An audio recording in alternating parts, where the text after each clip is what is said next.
Avez-vous déjà eu l'impression de vouloir tout contrôler, comme si la vie devait suivre vos plans à la perfection? Peut-être dans votre travail, dans vos relations, ou même dans vos projets personnels. Vous vous investissez, vous planifiez, vous insistez, et pourtant, malgré toute votre énergie, les choses semblent vous échapper. C'est comme serrer du sable dans sa main. Plus vous fermez le poing, plus les grains glissent entre vos doigts. Voilà le paradoxe du contrôle. Plus on force, plus la vie résiste. Et au lieu d'obtenir la paix, on s'épuise dans une lutte silencieuse. Le Bouddha nous a transmis une sagesse profonde. La véritable harmonie n'est non pas de la contrainte, mais du lâcher-prise. Lâcher-prise ne signifie pas abandonner ni se résigner. Cela veut dire marcher avec la vie au lieu de marcher contre elle. Cela veut dire apprendre à accueillir, plutôt qu'à contraindre. C'est cette attitude intérieure qui nous ouvre à la paix durable. Car la paix ne dépend pas du monde extérieur, mais de la façon dont nous choisissons d'y répondre. Aujourd'hui, je vous invite à découvrir ensemble une histoire zen, ainsi que 10 principes bouddhistes qui nous enseignent à ne rien forcer dans notre vie. Ces enseignements, transmis depuis des siècles, ne sont pas des idées abstraites. Ce sont des chemins pratiques, accessibles, que chacun de nous peut appliquer au quotidien. Mais avant de plonger dans ces principes, prenons un instant pour contempler une image simple et puissante. Imaginez une rivière. Observez-la en pensée. Elle avance sans effort, fluide, souple, et pourtant, rien ne peut arrêter son cours. Quand un rocher surgit sur son chemin, elle ne cherche pas à le briser de force. Elle le contourne, doucement, patiemment, et poursuit sa route vers l'océan. Voilà ce que signifie la non-force. Avancer sans résistance inutile. Trouver un chemin naturel, sans s'épuiser à vouloir briser les obstacles de front. La rivière ne lutte pas, mais elle ne s'arrête pas non plus. Elle continue son voyage, confiante dans la direction qu'elle suit. Et si nous pouvions, nous aussi, adopter cette sagesse dans notre vie? Combien de souffrances viennent du fait que nous voulons que tout aille selon nos désirs? Nous voulons que les autres se comportent comme nous l'attendons. Nous voulons que nos projets réussissent exactement comme nous l'avions prévu. Nous voulons que la vie respecte nos plans. Mais la réalité, c'est que la vie suit son propre rythme, ses propres lois. Le Bouddha nous rappelle que tout est impermanent, en mouvement, changeant. Rien n'est figé. Vouloir figer ce qui bouge naturellement, c'est comme vouloir arrêter le vent avec ses mains. C'est impossible, et cela ne fait qu'ajouter de la frustration. La non-force, c'est reconnaître ce mouvement naturel et s'y accorder. C'est comme une danse. Au lieu de vouloir mener chaque pas, nous apprenons à suivre la musique. Cela ne signifie pas que nous restons passifs, sans agir. Au contraire, cela veut dire que nos actions deviennent plus justes, plus alignées, car elles respectent le rythme de la vie. Pensez à un moment de votre vie où vous avez cessé de forcer.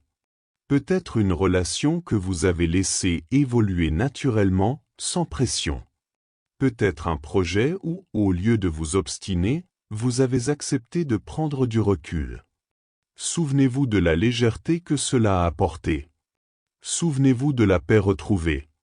Cette paix-là est ce que le Bouddha appelait l'harmonie intérieure. Elle ne s'obtient pas par l'effort excessif, mais par la sagesse du discernement, savoir quand agir et savoir quand lâcher prise. À travers l'histoire zen que nous allons explorer et les 10 principes bouddhistes qui suivront, nous apprendrons à marcher avec plus de fluidité, comme la rivière qui trouve toujours son chemin. Nous verrons que ne rien forcer ne signifie pas renoncer, mais au contraire, vivre avec plus de profondeur, plus de confiance et plus de sérénité. Alors, ouvrons notre cœur et notre esprit. Laissons-nous guider par ces enseignements millénaires qui nous montrent comment, pas à pas, retrouver une vie apaisée, en accord avec le courant naturel de l'existence. Leçon 1. Accepter le courant naturel de la vie. Avez-vous déjà essayé de ramer à contre-courant d'une rivière? Chaque coup de rame devient une lutte, chaque avancée semble minuscule, et rapidement, l'épuisement prend le dessus. La vie, parfois, ressemble à cette rivière. Quand nous voulons absolument que tout suive nos attentes, nous résistons au flot naturel des événements. Et plus nous résistons, plus nous nous fatiguons.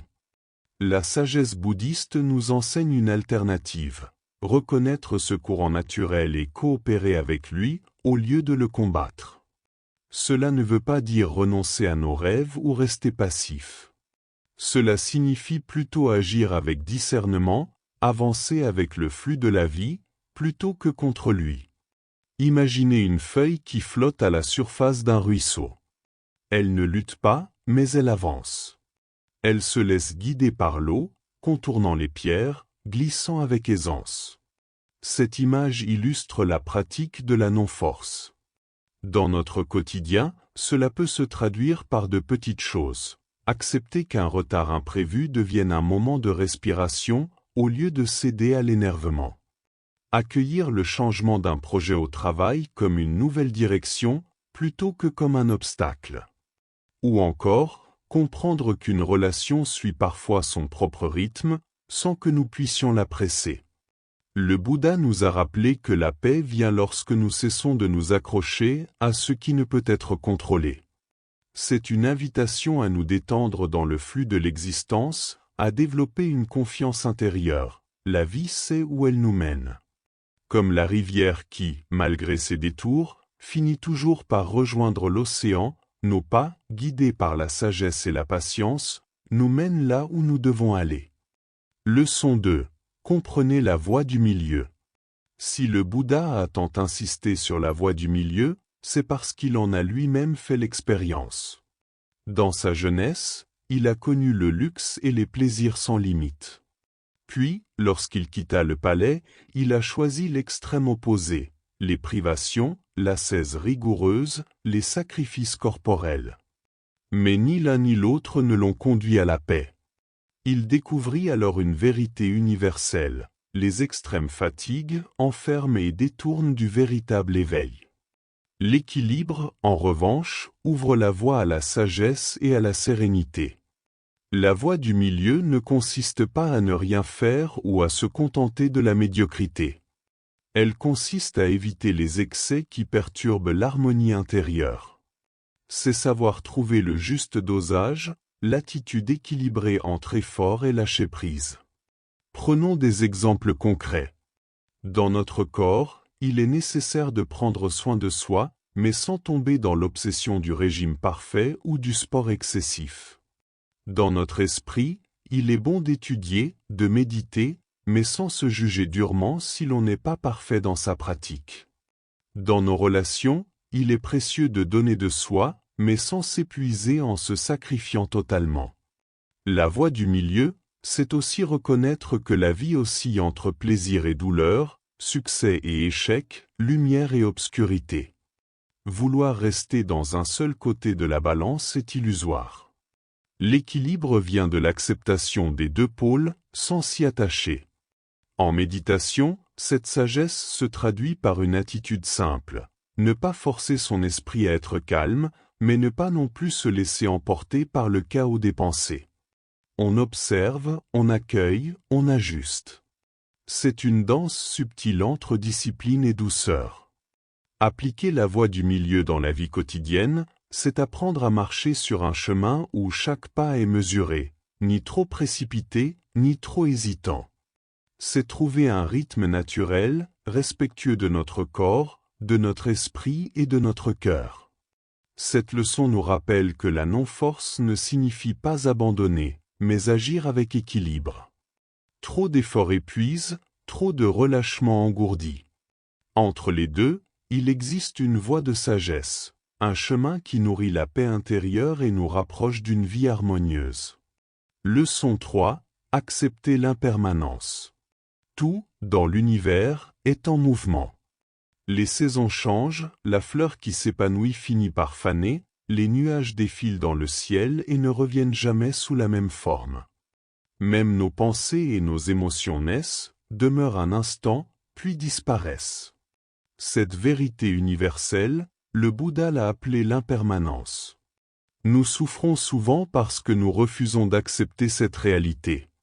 Nous voudrions que les moments heureux durent éternellement, que nos proches ne nous quittent jamais, que notre corps ne vieillisse pas. Mais vouloir retenir ce qui, par nature, doit évoluer, c'est comme tenter de capturer l'eau entre ses doigts. Plus nous serrons, plus elle nous échappe. Accepter l'impermanence ne signifie pas être indifférent.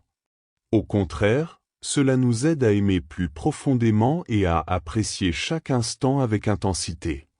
Quand nous savons que rien ne dure, nous apprenons à savourer la beauté fragile de l'instant présent. Le sourire d'un ami, la chaleur d'un rayon de soleil, le parfum d'une fleur, tout devient précieux lorsque nous comprenons qu'il est éphémère. Dans la pratique bouddhiste, méditer sur l'impermanence est une voie vers la liberté. Cela nous libère de l'attachement excessif et de la peur de perdre.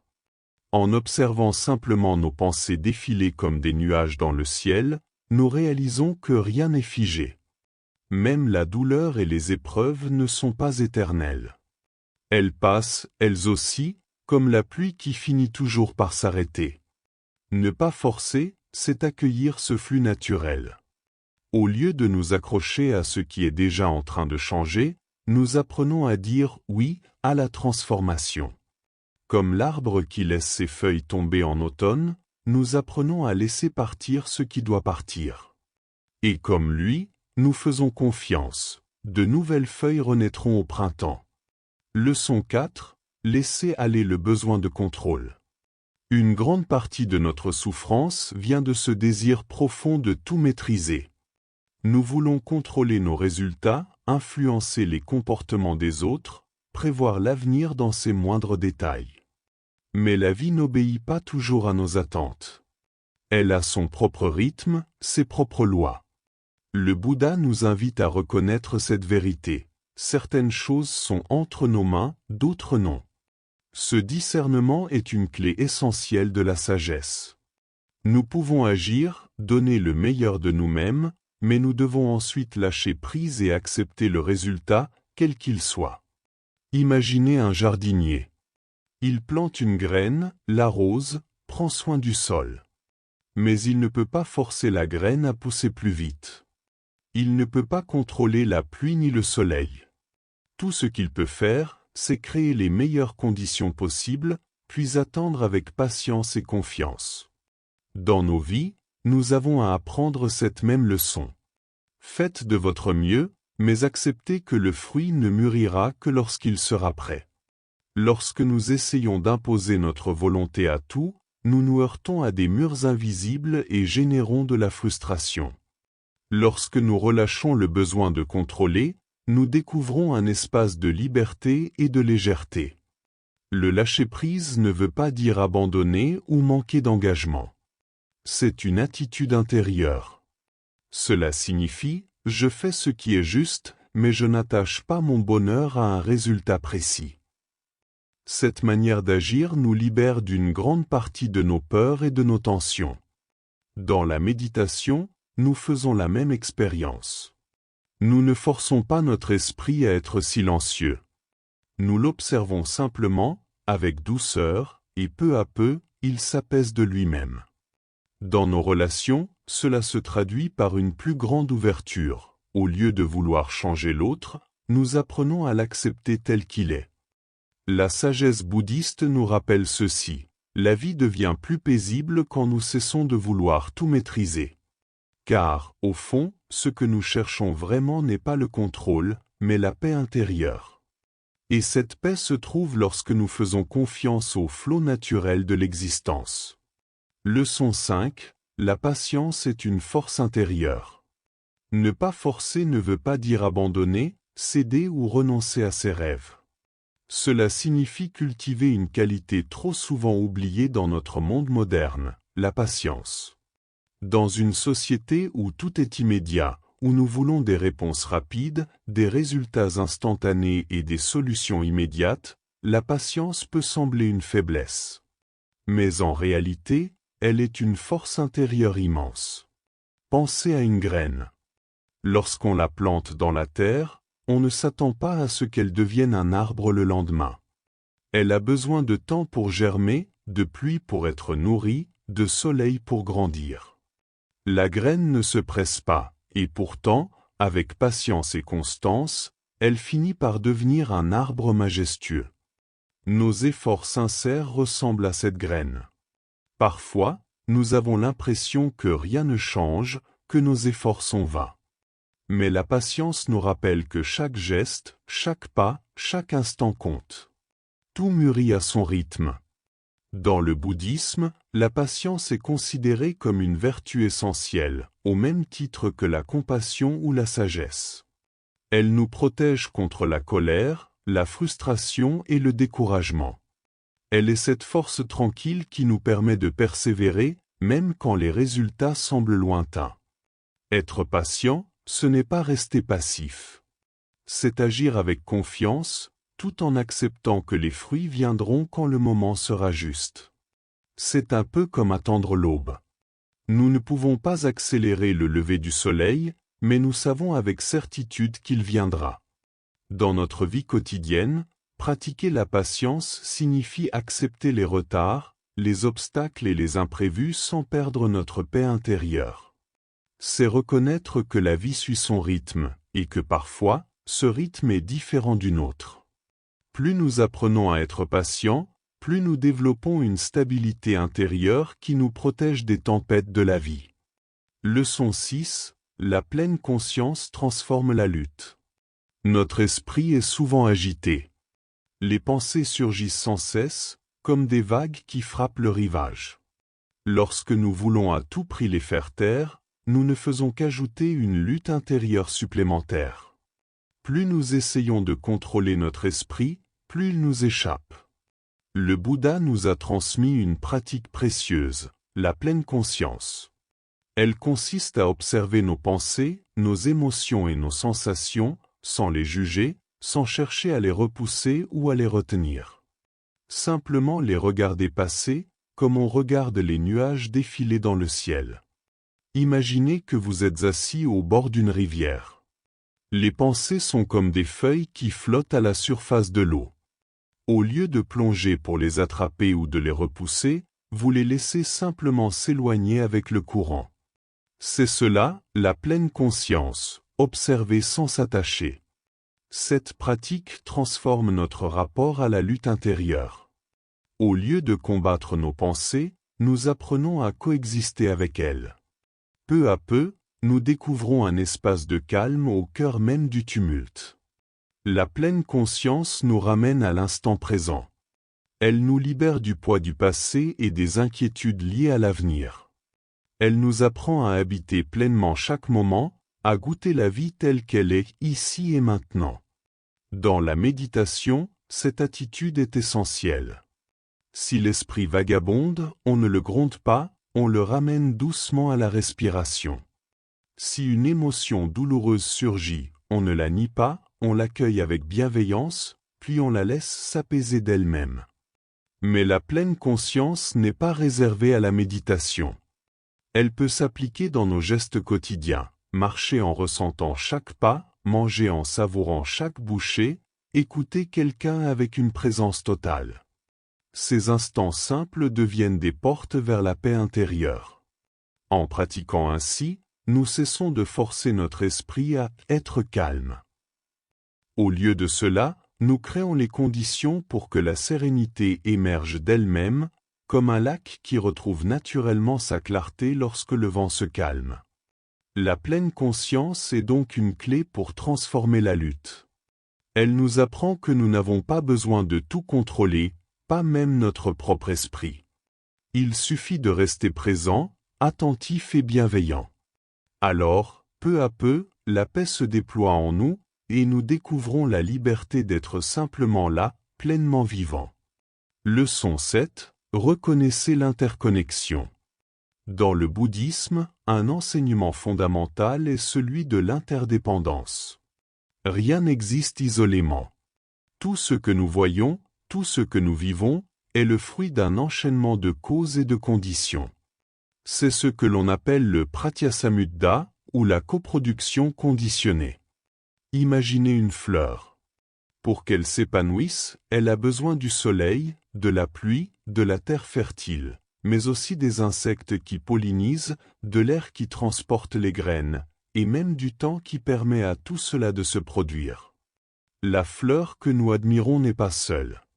Elle est le résultat d'innombrables éléments qui se rencontrent. De la même manière, nos vies sont profondément liées à celles des autres. Nos réussites personnelles ne sont jamais uniquement le fruit de nos propres efforts. Elles sont le reflet de l'aide, des conseils, du travail et de la bienveillance de nombreuses personnes qui nous entourent, parfois même de celles que nous ne connaissons pas. Reconnaître cette interconnexion change notre manière d'agir. Lorsque nous voulons forcer un résultat, nous faisons comme si nous étions les seuls maîtres du jeu, comme si tout dépendait uniquement de nous.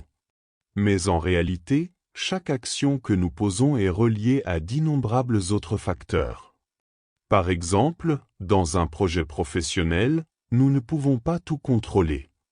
Il y a le travail des collègues, les circonstances extérieures, les ressources disponibles. Vouloir imposer un résultat sans tenir compte de cette toile complexe ne mène qu'à la frustration. En revanche, quand nous respectons le rythme des choses et la place de chacun, nous créons une harmonie qui favorise un succès naturel et durable. Cette compréhension développe aussi la compassion. En réalisant que nous faisons partie d'un grand tout, nous cessons de nous enfermer dans l'illusion d'un « moi » séparé. Nous voyons que la souffrance des autres nous concerne, que leur bien-être influence aussi le nôtre. Ce regard humble et ouvert nourrit l'altruisme et l'entraide. Ne pas forcer, c'est donc agir avec la conscience de l'interconnexion. C'est se rappeler que chaque geste est une onde qui se propage, influençant bien au-delà de nous-mêmes. Lorsque nous agissons avec respect, patience et bienveillance, nous contribuons à une harmonie collective, et cette harmonie finit toujours par revenir à nous. Leçon 8. L'équanimité face au haut et au bas. La vie ressemble parfois à une mer agitée. Des vagues de joie nous soulèvent, puis des vagues de peine nous emportent. Nous passons de l'enthousiasme à la déception, du succès à l'échec, de la douceur à la douleur. Si nous nous accrochons à chaque émotion, nous devenons comme une barque ballottée sans cesse, incapable de trouver la paix. Le bouddhisme nous propose une pratique précieuse, l'équanimité. Il s'agit de garder un esprit stable et équilibré au milieu des contrastes. Être capable d'accueillir la joie sans s'y attacher, et la peine sans s'y perdre. Cela ne signifie pas être froid, indifférent ou insensible. Au contraire, l'équanimité est une forme de liberté intérieure. Elle nous permet d'aimer pleinement, de vivre intensément, mais sans être prisonnier des fluctuations de la vie. Pensez à un arbre profondément enraciné. Le vent peut souffler, les saisons peuvent changer, il peut perdre ses feuilles ou porter des fruits, mais il reste stable, ancré dans la terre. L'équanimité, c'est cet enracinement intérieur qui nous empêche d'être balayés par chaque tempête. Concrètement, cela veut dire ne pas nous laisser griser par le succès au point de perdre notre humilité, et ne pas nous laisser écraser par l'échec au point de perdre espoir. Ne pas s'attacher au plaisir comme s'il devait durer toujours, et ne pas fuir les douleurs comme si elles devaient nous détruire. Les deux sont temporaires, et les deux passent. Dans la méditation, cette pratique se traduit par l'observation des émotions et des pensées sans s'y identifier. On voit la colère surgir, on la reconnaît, mais on ne l'alimente pas. On sent la joie monter, on l'apprécie, mais on ne s'y accroche pas. On laisse tout apparaître et disparaître dans l'espace de la conscience, comme des nuages qui traversent le ciel. Vivre avec équanimité, c'est accueillir chaque instant avec sérénité, qu'il soit doux ou difficile.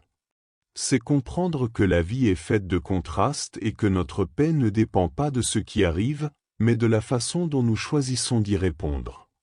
Ne pas forcer, c'est précisément cela. Ne pas chercher à prolonger indéfiniment la joie, ni à repousser désespérément la douleur. C'est marcher avec équilibre au cœur même du mouvement de la vie. Leçon 9. La bienveillance comme chemin. Dans notre quotidien, nous sommes parfois tentés d'imposer nos idées, de contraindre les situations ou même de forcer les autres à nous suivre. Pourtant, cette attitude mène rarement à l'harmonie. Elle génère de la résistance, des conflits et souvent de la souffrance. Le bouddhisme nous invite à choisir une voie différente, celle de la bienveillance, met en Pali. La bienveillance n'est pas une faiblesse, ni une naïveté. Elle est une force intérieure, un choix conscient qui ouvre plus de portes que la contrainte. Là où la dureté blesse, la douceur guérit. Là où la violence divise, la gentillesse rassemble. Pensez à une fleur. Elle ne force personne à l'admirer, et pourtant sa simple présence attire et apaise. De la même manière, la bienveillance agit silencieusement, mais profondément. Dans nos relations, elle transforme la méfiance en confiance, la colère en apaisement, la distance en proximité. Pratiquer la bienveillance signifie poser un regard respectueux et aimant sur soi-même et sur les autres. C'est comprendre que chaque être humain, derrière ses erreurs ou ses maladresses, cherche le bonheur et fuit la souffrance. Quand nous reconnaissons cela, nous cessons de juger trop vite et choisissons d'agir avec compassion. Concrètement, la bienveillance peut se manifester dans les gestes les plus simples, offrir un sourire, écouter sans interrompre, tendre la main à quelqu'un en difficulté, utiliser des mots doux plutôt que durs. Chaque acte de gentillesse crée un écho qui se propage bien au-delà de ce que nous pouvons imaginer. La méditation bouddhiste de la bienveillance est une pratique puissante. Elle consiste à générer intérieurement des pensées d'amour et de paix pour soi, puis pour ses proches, pour les personnes neutres, et enfin pour tous les êtres, même ceux que nous trouvons difficiles. Cette pratique élargit notre cœur et nous apprend à ne rien forcer, aimer sans condition, sans attente de retour. Lorsque nous remplaçons la contrainte par la douceur, nous découvrons que la bienveillance est une véritable voie spirituelle. Elle nous transforme de l'intérieur et elle éclaire le monde autour de nous. Leçon 10. Faites confiance à la vie. Ne pas forcer, c'est aussi apprendre à développer une attitude profonde, la confiance. Nous avons souvent peur de l'avenir. Nous voulons tout prévoir, tout sécuriser, tout contrôler, croyant que notre bonheur dépend de notre capacité à anticiper. Mais la vie nous montre sans cesse que l'imprévu fait partie du chemin. La confiance, dans l'enseignement bouddhiste, ne signifie pas rester inactif en attendant que tout se fasse tout seul. Elle signifie agir avec sagesse, puis relâcher l'inquiétude, certain que le flot de la vie nous mène là où nous devons aller. Imaginez une rivière. Elle ne doute pas de son chemin. Même si elle contourne des montagnes, même si elle traverse des vallées, elle sait qu'un jour, elle rejoindra l'océan. De la même manière, la confiance nous invite à avancer avec foi, même lorsque nous ne voyons pas encore l'horizon. Cette confiance se nourrit de l'expérience. Lorsque nous regardons en arrière, nous réalisons que bien des difficultés passées ont fini par nous enseigner quelque chose, qu'elles ont contribué à faire de nous ce que nous sommes aujourd'hui. Chaque épreuve, chaque détour avait un sens caché.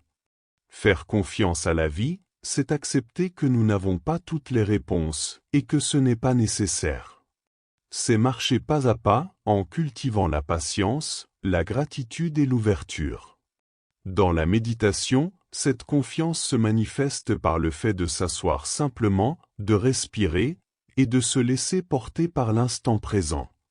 Dans la vie quotidienne, elle se traduit par une attitude plus détendue, moins anxieuse, plus confiante dans les cycles naturels de l'existence. Lorsque nous agissons sans anxiété, nos choix deviennent plus clairs, plus justes. Nous ne sommes plus guidés par la peur ou le doute, mais par la sérénité. La confiance nous permet d'accueillir la vie comme elle vient, de goûter pleinement chaque instant et de marcher avec un cœur léger. En fin de compte, Ne pas forcer, c'est laisser la vie se dérouler avec sagesse, en étant sûr que, comme la rivière, nous atteindrons tous notre propre océan. Ne pas forcer ne signifie pas rester passif, ni renoncer à ses rêves, ni se couper du monde. Bien au contraire, c'est un art subtil qui consiste à avancer avec conscience, patience et sagesse, tout en respectant le rythme naturel de la vie. Là où la volonté brute cherche à plier les choses par la force, la non-force nous apprend à marcher avec ce qui est, à coopérer avec l'existence plutôt que de nous y opposer. La passivité est une forme d'abandon, une fuite devant les responsabilités. La non-force, elle, est une discipline intérieure. Elle demande une grande lucidité et une profonde confiance. Car il faut du courage pour agir sans s'accrocher aux résultats, pour persévérer sans rigidité, pour semer sans exiger la récolte immédiate. Chaque fois que vous sentez la tension du contrôle s'installer en vous, ce désir de tout maîtriser, de tout prévoir, d'obtenir à tout prix, souvenez-vous d'une image simple, celle de la rivière. La rivière ne force pas son passage. Elle ne s'acharne pas contre les rochers. Elle s'écoule, paisiblement, et pourtant avec détermination. Elle trouve toujours un chemin, parfois sinueux, mais qui la mène inévitablement vers l'océan.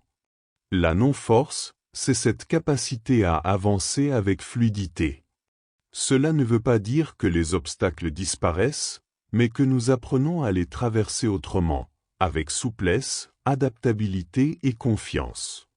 Là où la rigidité se brise, la souplesse perdure. Lorsque nous pratiquons la non-force, nous découvrons en nous une paix profonde. Car une grande partie de notre souffrance vient de cette lutte permanente contre ce que nous ne pouvons pas changer. Lâcher cette lutte, c'est ouvrir un espace de liberté. C'est comprendre que la vie n'a pas besoin d'être dominée pour être belle, qu'elle devient plus douce lorsque nous l'accueillons telle qu'elle est. Cette paix n'est pas une illusion fragile qui dépend des circonstances extérieures. Elle naît de l'intérieur, du choix conscient de ne plus nourrir la résistance inutile. Même au cœur des tempêtes, celui qui pratique la non-force garde une stabilité intérieure, comme une montagne immobile sous les nuages changeants. Mais la non-force ne nous offre pas seulement la paix, elle nous révèle aussi une harmonie naturelle. En cessant de lutter contre le courant de l'existence, nous commençons à entendre sa musique subtile. Nous découvrons que tout a sa place, que chaque moment a un sens, même s'il nous échappe parfois. Nous apprenons à respecter les cycles de la vie, à honorer l'impermanence, à marcher en accord avec les lois invisibles qui soutiennent toute chose. Et surtout, la non-force nous libère. Elle nous libère de l'illusion du contrôle absolu, de l'angoisse de devoir toujours tout diriger, de l'épuisement d'une volonté qui veut imposer sa loi à l'univers. Cette liberté n'est pas celle de faire tout ce que nous voulons, mais celle d'être en accord avec ce qui est. C'est la liberté d'un esprit qui ne se bat plus contre lui-même. En pratiquant la non-force, vous goûterez à une forme de légèreté nouvelle. Vous agirez avec efficacité, mais sans tension. Vous aimerez avec intensité, mais sans attachement destructeur.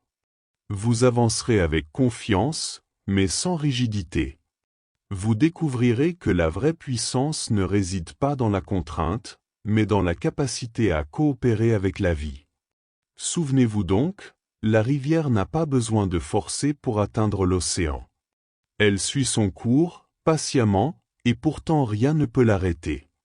De la même manière, vous aussi, en marchant avec sagesse et en lâchant la contrainte inutile, atteindrez naturellement votre propre océan, celui de la paix intérieure, de l'harmonie et de la liberté véritable.